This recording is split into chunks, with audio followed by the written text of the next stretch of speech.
Hello, I'm Zuzka, the Craftsy Penguin. Welcome back to my video. Now, I have complaints, but before we get to those, I will just share a bit of an update of what I made, what's new around here, so let's just dive in so that you can see what I made in the past week.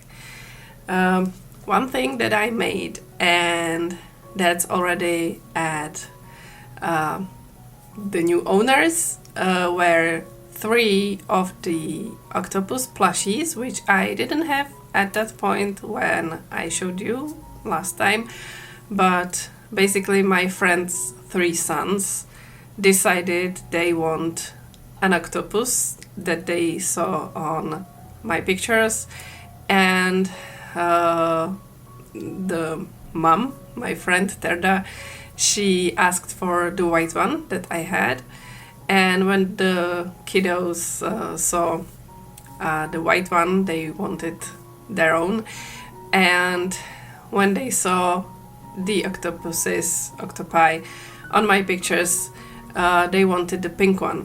Yeah, the boys wanted pink, of course. So that was cool, but I only had one and one red, which they didn't want. So I ordered one more skein of the Alice Evoluto, not in the same pink color, they chose a lighter one in the end, and I made 3 light pink octopi that they're already enjoying. One of them took it to his kindergarten, and I only have this one picture here of them when I made them. It was taken in the dark in the evening. Sorry for the quality, but those octopi are not in here anymore, so this is the only documentation that I have. Other thing that I did, and I filmed part of the making as a silent video, so that might be coming out at some point with some musical background or a voiceover, I'll see. But I did some beading, because, well, this has a story, but a friend, she's called Meshi, she ordered a set of a pendant and earrings from me, and that was in 2018. And at that point I used to make beaded jewelry quite a lot, and we figured out a special design for her in the colors she wanted, and I bought some big packs of beads for that because I needed some specific colors, and we figured out the design, and I made that set for her. She wore it many a times, and this year she lost one of the earrings, so she asked me to make a duplicate of that, make a new earring the same as the original one, and I got to it last week, and I was able to find the packets of the right colors of the beads, but I was not sure of one of the colors. Let me just show you how the pieces look. Oh, it won't focus? Please? Oh yeah, great. So this is the pendant, and oh, I can't show my face or it focuses on me. Hello, here it is. Nope. Well, and these are the earrings. Yeah, this works. Okay.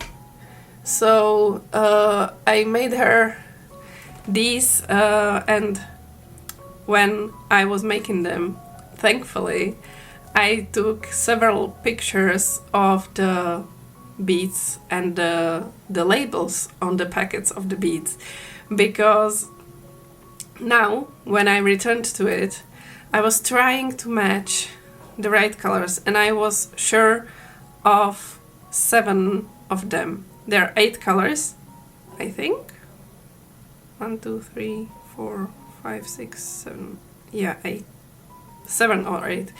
Anyways, one of the colors, I was not sure which one it was, because on the old pieces it looks like this clear color with the AB decor, the Aurora Borealis, the multicolor decor.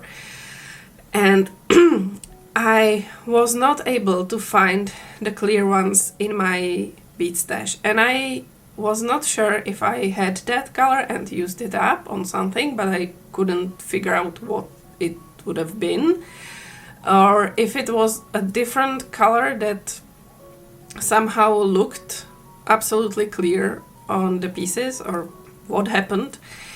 And then I figured out that there might have been a picture of me making or of the project while I was making it originally. So I went to my Instagram, found out when I posted the project, and found out it was in June 2018. So I went back to my old phone pictures, and I found out that we actually had several versions of the color combination, and every time I took a picture and sent it to Meshi and we discussed over it, and I even had a prototype piece of an earring or a pendant with a different pink in it, and we apparently went through a whole conversation about that. So I had all those pictures, and in one of them there was this finished bracelet that also went with that set, and all of the bags of beads behind it, and almost all of them had the label on it with the number of the color of the beads. So I could check that the ones that I did identify right, and I saw that the clear colored beads that are in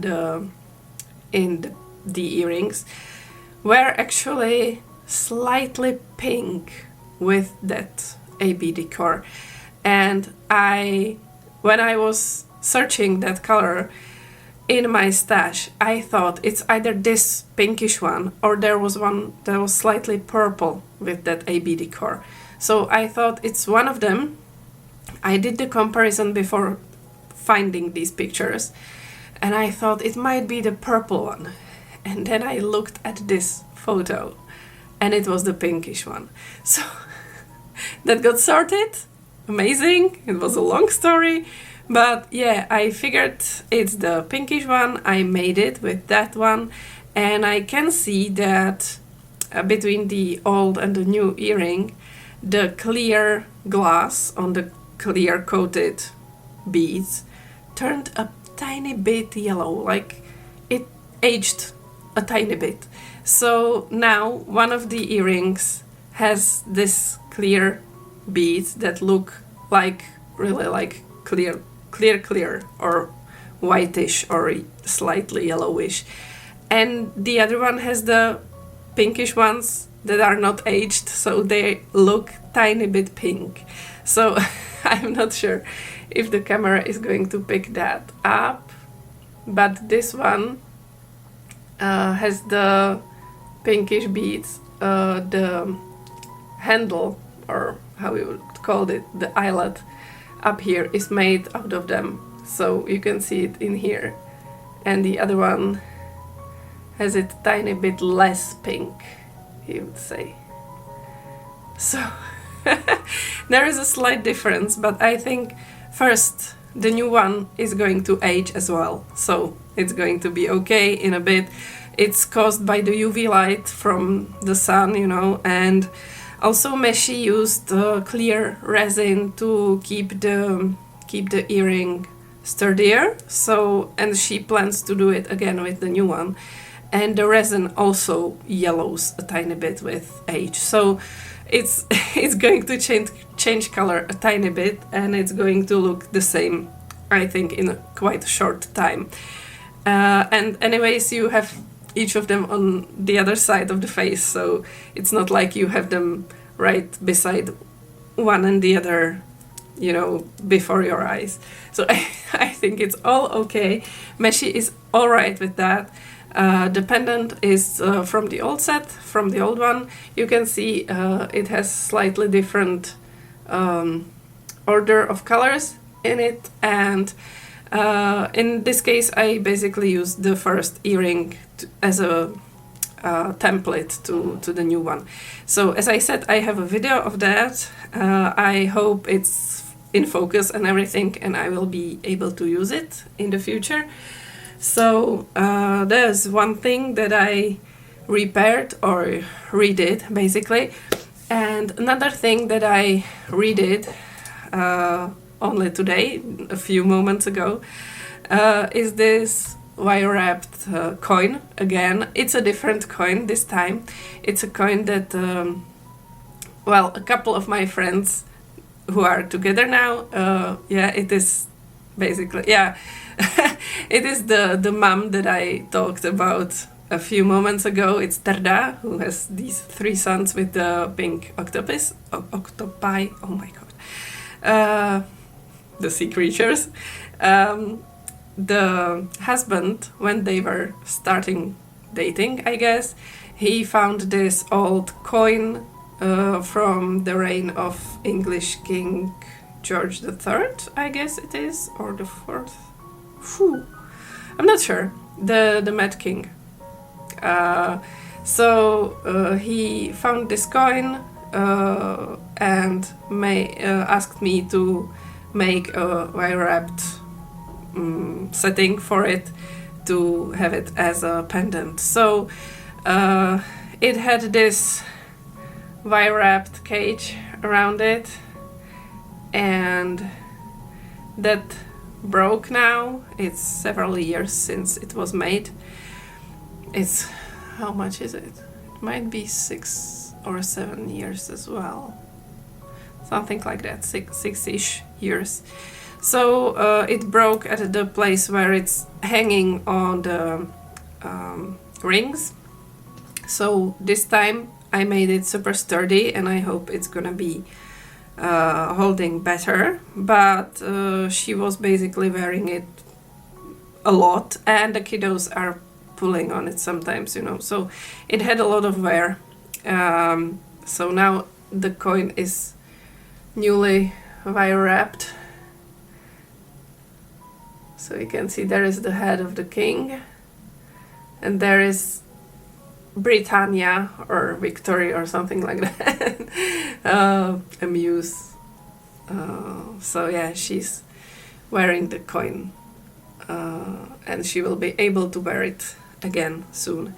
So those are the things that I made. One thing that I also amused myself with was using the ball winder that's over there. I don't think I showed you. It's in the box now, but it's a ball winder like this from Knit Pro, and I used it on some of my yarns that were a bit messy. You might have seen it in the stash reorganization video. I'll link that in the description of the video. And I have some of the balls already hidden in my boxes, but so that you can see how it looks, there's one small scrappy ball of yarn. That's from the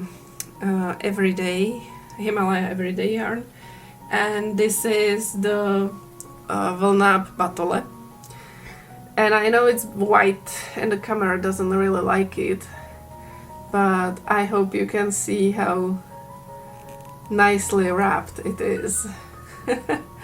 They are just such cute cakes now, and it's not too hard on the yarn. It's you know, the ball is soft, it's squishy a bit, so the yarn is not stretched in the ball. And yes, one of the balls that I did rewind, that I got rewound, was that super tightly packed unknown purple acrylic ball of yarn that I showed you last time, which made that special sound when you tapped it because it was so hard. So I rewound that, and I also did video of me winding up these balls of yarn. So I might also use that one as a silent video, because it's quite satisfying to watch the ball winder at work. Although my face in that video is a bit, well, I sort of zoned out, so I had this like stone face on. Well, yeah, anyways, that might be coming in the future as well, maybe with some voiceover or something, or as time-lapse, maybe sped up, because it's, well, it's not like watching the paint dry. It's quite satisfying, but it takes a bit, so you'll see. Anyways, now to the complaints. I have one smaller complaint and one bigger one. So let's start with the smaller one. As you know, I'm working on those dinosaur hoods for my kiddos in the neon colors, so prepare yourself for bright colors now. I'm working on that. Wow, it doesn't really pick the color. It's neon yellow. It's just bright neon yellow. One for done. I have about half of the half of the thing done for the head part. And as you have seen before, I had the whole head part done for Marek, but I was considering adding 2 or 3 rows to it to have it, you know, reaching his forehead, and then making maybe an insert in different color as the dinosaur's mouth with teeth or something like that, something funny. So it was this neon orange color, and that's how it was. There was a tiny bit missing on one end, and I wanted to continue that row and add 2 or 3 more, as I said. And I ran out of the ball of yarn. So when I was ordering the light pink veluto for the octopuses, I also ordered the everyday Himalaya Everyday in a neon color for this, and it arrived yesterday. I opened the ball, I wanted to start, and then I was distracted and did something else. So I returned to it in the evening, and under the artificial light over my table, I noticed the color is different. I had the 2 strings side by side just to make a knot and continue, and as I had them over my finger, I saw that one is lighter than the other. So I'm not sure if the camera is going to show it. Oh, it is. It's showing it pretty nicely. It's not like this in real life. I already found out with my phone camera that it shows this one much more reddish than it is, but there is a difference. It's not as much as the camera shows, but there is a color difference, and you can see it on the camera, obviously. So, and it is visible when you use it on the made piece. So I figured out I can't do 2 more rows of this color on it because it would be visible, it wouldn't look great. So I took out part of the seam on the back to have enough yarn to finish that small section in here. It was 14 stitches, so I was able to make 14 stitches. Also, I did the mathematics for that to know how much I need to take out of this, and I found out I need almost 90 centimeters of the yarn for 14 stitches. So I did the mathematics, you know, and yeah, I finished the row with that, and I did the seam with the new yarn, and it is slightly visible. I'm not sure again if the camera is going to show it. Maybe it's visible. Yeah, it is visible that the color is different. Yeah, sometimes when it focuses. Ooh, this is interesting. Okay, anyways, it's the same number, you know, the color number, but the batch number is different. So I can't blame, the manufacturer or the shop or anything. It is what it is. It's something you need to be careful about when you are finishing a project and you need more yarn. You usually need the same batch of color. I was lucky with that cardigan made out of the Top Tex Melinda color, because that was also a different batch of beige color, but in that case there was a difference of such a small degree. There was just tiny difference, so that it's not visible in the cardigan. In this case, for naked eye, on the first glance it's not visible at all. In artificial light you can see it. Absolutely, there is a difference. It really depends on the lighting, but also, yeah, I can see it even in daylight like this. So I'll be doing something else with it. Maybe I'll do the 2 rows in green, which is the combination color that Marek wants for this hood. And I will also make the spikes green, which will cover the seam here. So I'm not bothered by the change of color in the seam. It's okay, it will be covered by the spikes of the dinosaur. So that's all okay. I will be able to continue basically with it, and I will use the orange for the spikes on Dan's hood. So his will be the neon yellow and the neon orange. So it will be enough for the spikes, and I will be again left with most of this ball to use as I please. So I might be doing that in combination with the neon pink and maybe some dark blue for, I don't know, maybe a cardigan, but that would eat up too much. Nah, I'm not sure. We'll see about that. But yeah, that was the small complaint. You see the variations in color are sorta a bane of my existence in the craftsy world, because I can also see the difference in color more prominently than a lot of people. I can see the shades of color that some people don't see, so this is something that just, yeah, shows me that it happens. And yeah, people can of course see it, camera sees that the color is different. So in this case it's not just some special, I can see something that nobody else sees. It's just, yeah, I was not lucky with the batch of the color basically. Anyways, the big complaint that I have, and that's basically a complaint that is not justified. I know why the things are as they are, but I'm still a bit mad about it. The thing is, I have shown you previously the plushies that I made and that I am commissioned to make again. I found out that I cannot legally sell plushies. Like, at all.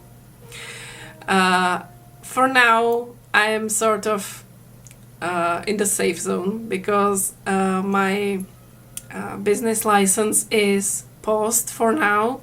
I paused it last year, and since I'm not earning more than a limit that there is for commercial production or for commercial sale, and for businesses, I am able to sell something here and there amongst my friends basically, and that's why I only now take commissions from my friends. I am on pause. It's okay. I basically don't need to follow the rules for business owners right now. But to be able to sell toys on Czech market and as a Czech business owner or small business, I need to have an attestation or certification, whatever you're gonna call it. I need to have this certification for every kind of toy that I'm selling. I need to renew this certification when I change something about that toy. And I believe I need to have one for every kind of toy that I'm selling. And this certification, one of them, costs 10,000 crowns. So I'm basically not able to have this certification because that's costly. That's you can roughly divide it by 20 to get to the cost in USD, in dollars. So that would be how many? 500 USD, something like that. A bit less because it's like 22, but whatever. It's a lot of money. It's a lot of money, and it's one certification for one kind of toy. I'm not sure what are the rules about what is one kind of toy. It's possible that I would have to have a certification for the stingrays separately and for the loafcats separately and for the octopus separately. And if I change the yarn or the safety ice supplier or anything about it, I would need to make a new certification for that and pay it again. So imagine a small business paying something like that for every sort of toy. And even if it was for all toys in general, you will need this one certification, which I think is not the case. You would still have to pay at least that 10,000 crowns for that, while you're making, let's say 8,000 a year, or even less. I think I counted the commission that I had this year, just to be sure that I'm not over that limit that I told you before about. I am at around 4,000 for this year.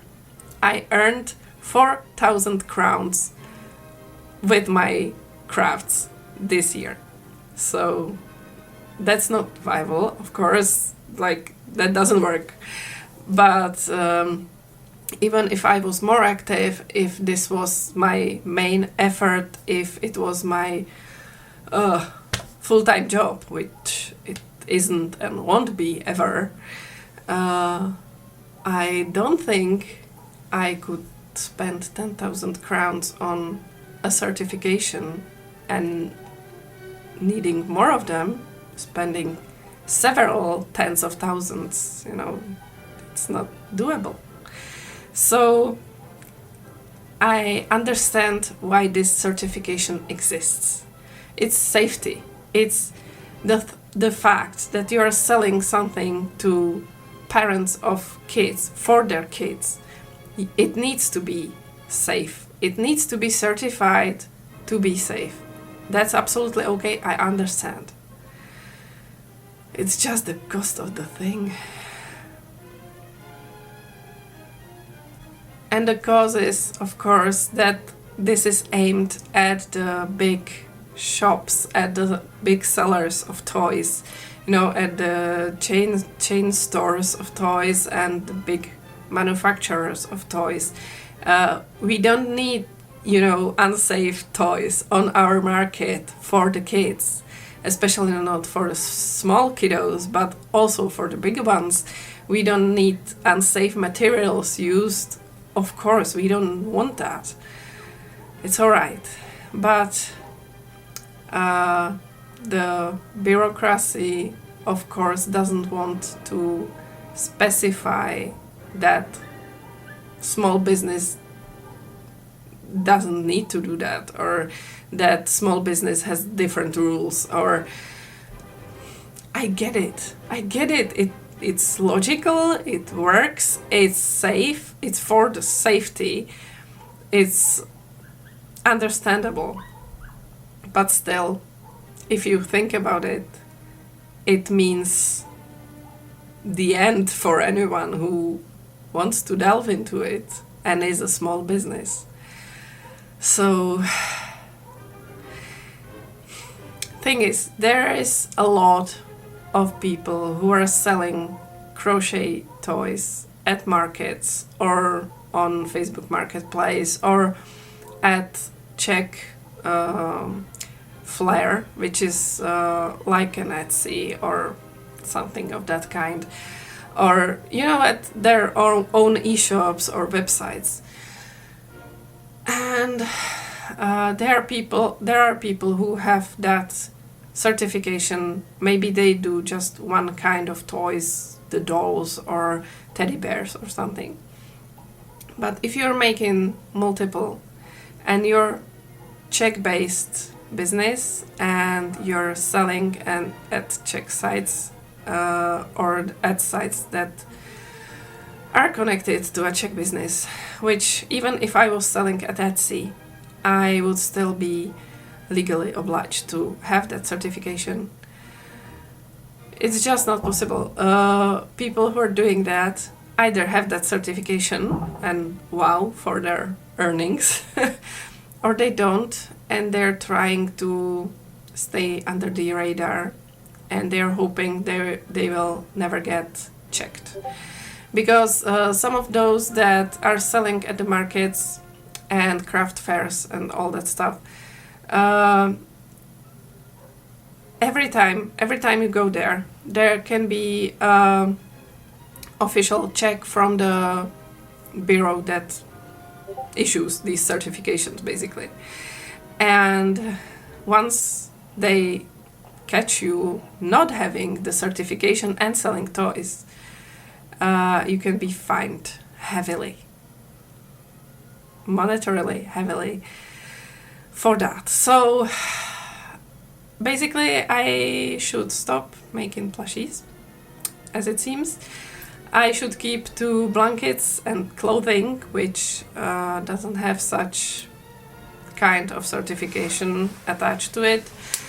And I should stop making stuff for children, basically. Even if I gave or sold most of my plushies to adults and they're sort of meant for adults, or the love cats, it's the adult friends who want them. They want to have a memory of their cat, or they just want a cute pillow or plushie for themselves. I am from that friend group that there are adults who appreciate plushies, and I think all over the world there are adults who appreciate plushies, but there are still plushies.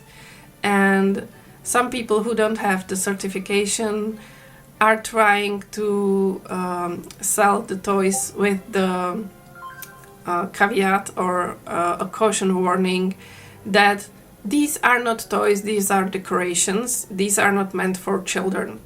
But as I was told, this doesn't work for the certification bureau. They have it specified that if something looks like a toy, it is a toy and it needs certification. So it's that easy, basically. You can't sell a love cat as a decoration, as a thing not suitable for children, because if a kid finds it and plays with it and something happens, you're doomed, basically. So, yeah, that's it. That's, again, why small business of this kind is not viable for me, I guess. Oh, could you please stop with that messenger? Just a second. So this is basically why it's not viable for a small business to be dabbling in toys in here, in Czech Republic. And I believe there is regulation of this kind all over Europe, and I think there might be shops that just don't have the certification, and it's basically not my business to criticize that. It's their fight, it's not mine. But and I'm not warning against them or anything. I do think that there should be a specific rule that thinks of small business in this case and sets the rules differently, maybe sets the price of the certification probably differently. I think the certification is important. I just don't think it should cost that much. Yeah, that's it basically. So yeah,